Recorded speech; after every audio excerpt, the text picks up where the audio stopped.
అన్యాయంతో పోల్చుకుంటే 99% న్యాయం జరిగిందా అప్పుడు ఇప్పుడు ఏం చేసినావు నువ్వు అని తెలంగాణ మన ఆత్మగౌరవం కోసం మనకు ఏమంటారు గౌరవం దక్కాలని మనం తెచ్చుకున్నాం. నీళ్లు నిధులు నియామకాలు 3 ఎవరి కొంపలకు పోయినాయి. ఏ తెలంగాణ బిడ్డ అభివృద్ధి చెందిండు తెలంగాణ వచ్చిన తర్వాత? కేవలం కేసీఆర్ కుటుంబము ఆయన వర్గం తప్ప. నేను ఇక మళ్ళీ ఈ సబ్జెక్ట్ గురించి మాట్లాడదలుచుకోలేదు. గతంలో 10 ఏళ్ళు మాట్లాడి అరిగిపోయినాయి మా వోకల్ కార్డ్స్. కాబట్టి ఇప్పుడు నేను మాట్లాడదలుచుకోలేదు. కేవలం వాళ్ళు చేసిన అవినీతిని మాత్రమే మేము బయటికి తీయదలుచుకున్నాం. సో ఇప్పుడు రీసెంట్ గా జర్నలిస్ట్ శంకర్ పైన సో దాడి చేశారు. ఎవరు? కాంగ్రెస్ పార్టీ వాళ్ళ. నీ దగ్గర ఆధారం ఉందా? కాంగ్రెస్ పార్టీ మాట్లాడితే నేను ఇట్లనే మాట్లాడతా.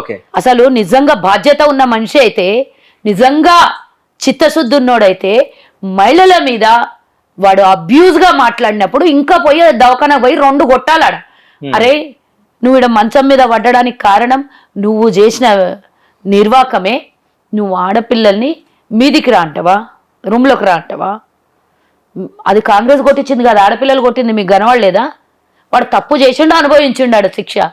అహంకారం తలకెక్కి తిక్క మాటలు మాట్లాడినందుకు వాడు చేసిన దానికి అనుభవించిండాడు. దాన్ని కాంగ్రెస్ మీద రుద్దడం ఏంది? కాంగ్రెస్ మీద బురద చల్లడం ఏంది? ఎవరో కొడితే తప్పు చేస్తే శిక్ష పడ్డది నీకు. ఆడపిల్లలు కొట్టిందని కాంగ్రెస్ ఆడపిల్లల్ని పంపించి కొట్టించే రకం అనుకున్నారా కాంగ్రెస్? మీలాగా మీ చెల్లెలతోని మీ నాయన బిడ్డతోని లిక్కర్ స్కామ్ లో ఎలక్షన్ల కోసం వాడుకుంటున్నాడు చూడు, అట్లా అనుకున్నావా మా తెలుగింటి ఆడపిల్లల్ని మేము వాడుకోవడం? కాంగ్రెస్ ఇంటావంటలేదు. మేము మాకు అవసరమే లేదు. ప్రజలే బుద్ధి చెప్పిన. ఇంకా సచ్చిన పాముని మళ్ళా మేమేం చంపుతామో? ఎన్నిసార్లు కొట్టినా కట్టి ఇరుగుతుంది కానీ పాము చచ్చిపోయింది ఏమవుతుంది? ముక్కలు చేస్తామేమో అంతే. సచిన్ దానికి ప్రాణం పోయిన దానికి ఏం చంపుతావు? అంటే ఇంకోటి బీజేపీ బీఆర్ఎస్ ఇద్దరు స్నేహితులే అని చెప్పేసి మీరు మాట్లాడుతున్నారు. 100% సో ఎట్లా చెప్తున్నారు అది? ఇంకెట్లా చెప్పాలి? ఎట్లా చెప్పాలి? మీకు తెలియదు ఎన్నికలలో ఏమైందో?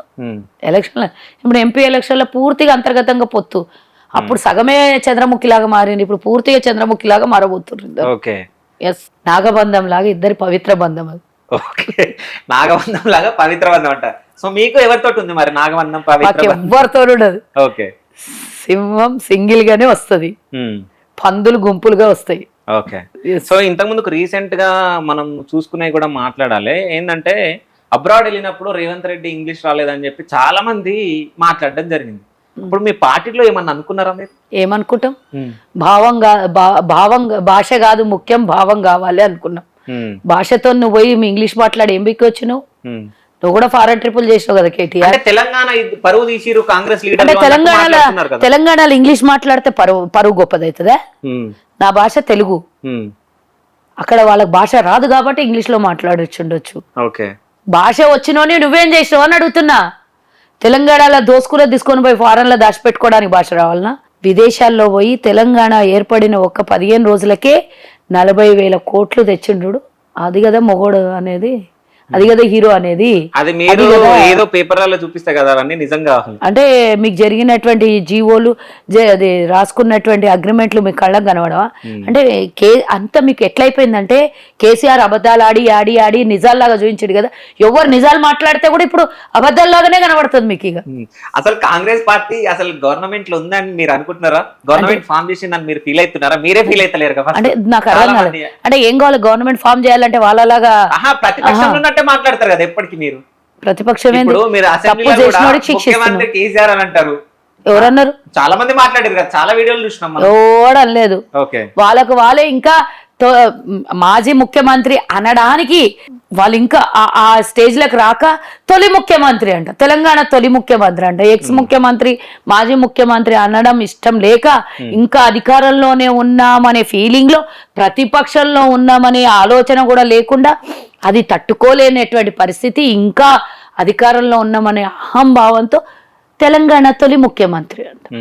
మేము అనలేదు, మాకు అన్ని తెలుసు. మీ పార్టీ లీడర్లు కూడా చాలా మంది మన ముఖ్యమంత్రి కేసీఆర్ అని మాట్లాడారు, ఐటీ మినిస్టర్ కేటీఆర్ అని మాట్లాడారు. అవును మాట్లాడారు. మినిస్టర్ అంటే దాన్ని కట్ చేసుకొని పెట్టుకుంటే ఎవరేం చేయలేరు. కట్ చేసుకొని పెట్టుకున్నాను అంటారు.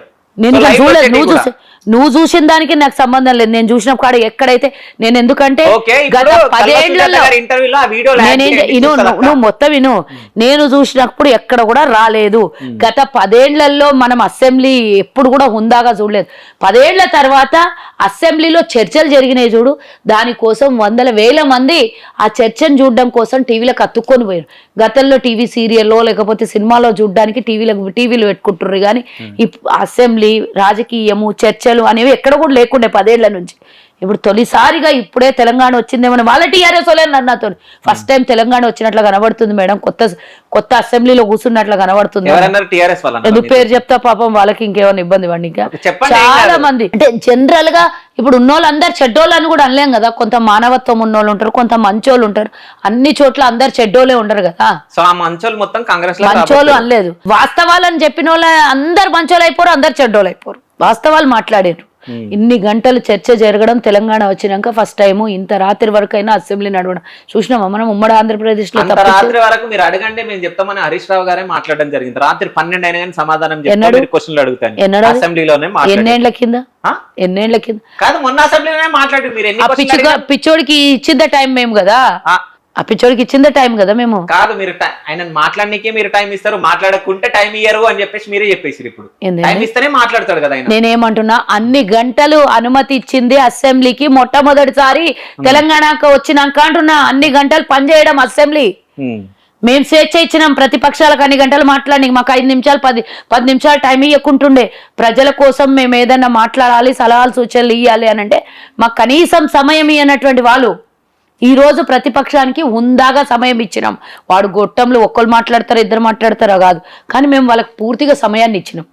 అయితే మొత్తానికి అంటే మీ కాంగ్రెస్ హయాంలోనే అసెంబ్లీ ఎక్కువ సమయం నడుస్తుందని చెప్తారు. గత 2004 ముందు నడిచింది, 2014 ముందు నడిచింది, తర్వాత 24 వచ్చినాక నడుస్తుంది, 23 ఎండింగ్ నుంచి నడుస్తుంది. ఓకే, ఇక ఎవరి డప్పు వాళ్ళు కొట్టుకుంటారు. 2014 నాకు అవసరం లేదు, మీరు చరిత్ర చూసుకోండి. ఏం అసెంబ్లీ నడిచిన గంటలు మీకు రికార్డు తీస్తే దొరకదా? గత 10 ఏళ్ల నుంచి ఎన్ని గంటలు అసెంబ్లీ నడిచిందో చెప్పుకుంటే చాలు.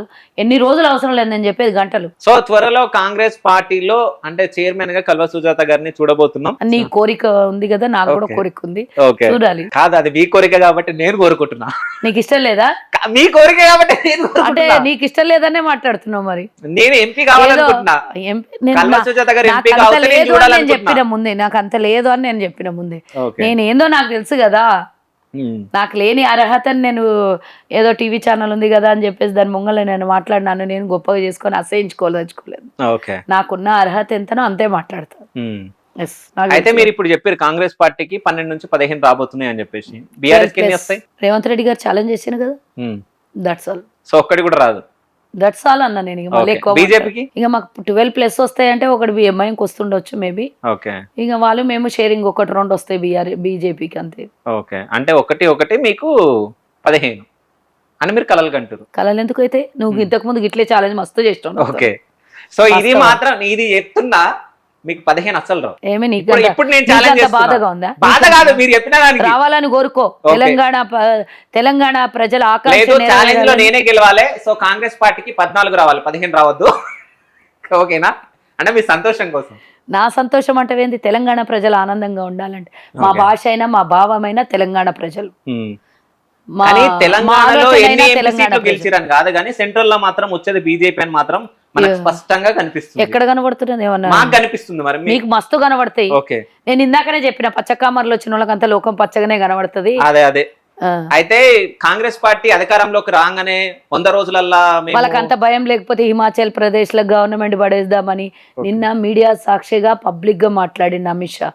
రేపు ప్రతిపక్షంలో కూర్చున్న రోజు ఇవన్నీ చూపిస్తాం. ఈ రోజు అధికారంలో ఉంది కదా, మీడియా సమక్షంలో ప్రభుత్వం కూలిపోతుంది. ఇప్పుడు ప్రభుత్వం కూలిపోవడానికి ఏంది దరిద్రం? ఇంతకన్నా దరిద్ర మాట. ఈ భాష మార్చుకోమని ఫస్ట్ వాళ్ళకి, ఈ ఆలోచన మార్చుకోమని, ప్రజలకు ఇచ్చిన హామీలు నిలబెట్టుకోమని. హిమాచల్ ప్రదేశ్ లో గవర్నమెంట్ కూలిపోవడానికి కారణం కూలిపోయినది. మీరు అంటారు 6 మందిని ఎత్తుకపోయారు దొంగలు. ఎందుకు పోయారు? పోలీసు వాళ్ళు ఎందుకు పోయారు? అరే కిడ్నాప్ చేసిండ్రు, నువ్వు పోయిన అంటే ఏంది? ఇంటికి వచ్చి ఎత్తుకపోతేను నిన్నొచ్చి వాళ్ళు సాక్ష్యం చెప్పలే? ఎత్తుకపోతారు, కిడ్నాపులు చేస్తారు. ఒక ఎమ్మెల్యేకే లేని రక్షణ దేశంలో సామాన్య మానవునికి ఎక్కడి నుంచి ఉంటది? ఎత్తుకపోయినరు లిటరలీ. అంటే రేపు పొద్దున అట్లనే తెలంగాణలో జరుగుతుంది అంటారా? ఎందుకు చేస్తారు? రమ్మన్నాడు, కాలు పెట్టమని. ఇది అయిపోయింది కదా. ఒక్కసారి తట్టు తగిలితే బట్ట కట్టడం నేర్స్తాం కదా. ఇప్పుడు వాళ్ళు ఆడ తట్టు తగిలిచ్చిండ్రు, ఈడ బట్ట కట్టుకుంటాం. ఈడ ఇది అంటే కాంగ్రెస్ పార్టీలో ఒక భయం అనేది పెరిగింది. దేనికోసం? ఇప్పుడే వాళ్ళకి భయం పడి మా లీడర్లను లాక్కుంటారు అంటే మేమెందుకు భయపడతాం? మేము 3 రాష్ట్రాల్లో ఉంటేనే భయపడతలేము. హిమాచల్ ప్రదేశ్ లో చెప్పుకుంటారు 20 అధికారంలోకి రాబోతుందా మరి? హిమాచల్ అయిపోయిందిగా, నిన్ననే అవిశ్వాస తీర్మానం పెడితే మేమే గెలిచినాగా. నిన్న వచ్చినగా ఎమ్మెల్యేలు బయటికి. ఓకే, సో మళ్ళీ చేంజ్ గారా? ఎడిగిపోతారు మళ్ళీ బీజేపీలోకి పోరా? వాళ్ళు పోలేదు మొర్ర అంటే వాళ్ళు వచ్చి కాంగ్రెస్ నిన్న వచ్చి ఓటేసారు కదా. అరే కిడ్నాపులు చేస్తారు మీరు. కాంగ్రెస్ పార్టీ వాళ్ళు బీజేపీకి కూడా ఓటేసారు కదా మరి. ఏడేసారు? 6 మంది ఏమేసారు అంట కదా. 6 మందే నిన్న వచ్చిండ్రు వాళ్ళు. ఓకే, ఎత్తుకపోయిన వాళ్ళని.